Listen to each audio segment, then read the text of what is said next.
se positionne. Voyons voir comment ça se passe. L'important, c'est de partir, bien sûr, du premier coup. Bah, écoutez, ça s'annonce pas mal du tout et on va peut-être valider le départ dans quelques instants avec tout à l'extérieur Rifkep qui prend la direction d'épreuve immédiatement.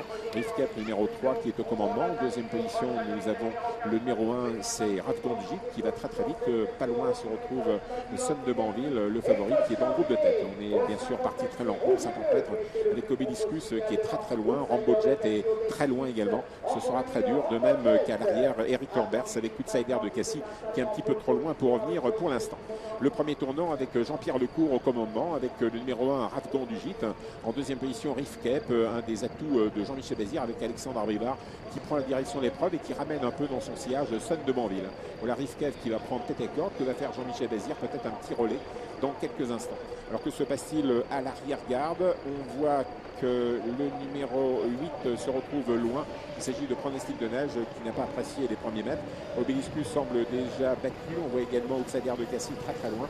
Par contre, on revient avec actuellement Thierry Duvadestin qui s'avance violemment dans le groupe de tête dans peu de temps. Nous allons venir passer devant la tribune avec Thierry Duvadestin qui fait un effort remarquable avec Rouge et Bleu pour s'installer presque au commandement. Rouge et Bleu qui rendait 50 mètres et comme son cheval est bien luné, écoutez, il fixe l'allure avec Rouge et Bleu numéro 14. Ce sera une gageure que de rendre 50 mètres en si peu de temps et surtout s'installer en tête quand même à un tour du but et facilement. Numéro 14 Rouge et Bleu au commandement. En deuxième position, nous retrouvons le numéro 6 Sun de Banville. On est bien placé pratiquement depuis le départ avec Caution GD qui est juste le long d'accord, numéro 9. On voit le 5 Plavizu qui n'est pas trop loin. Donc, passage dans les tribunes avec le 14, le 6, le 5, le 11 qui progresse à l'extérieur, le 4 qui est tout près, le 7 n'est pas loin non plus, et toujours à l'arrière-garde, le 13 qui est battu, le 8 qui est battu.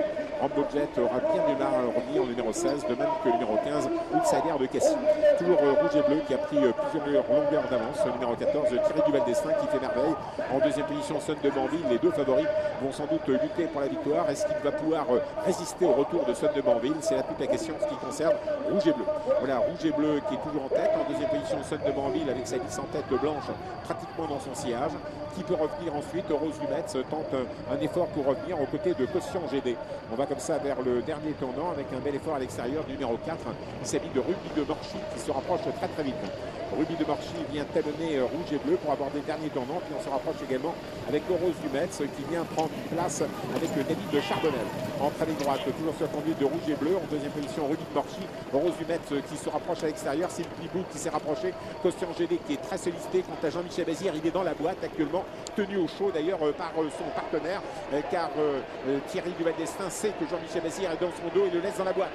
Entre ligne droite avec Rouge et Bleu.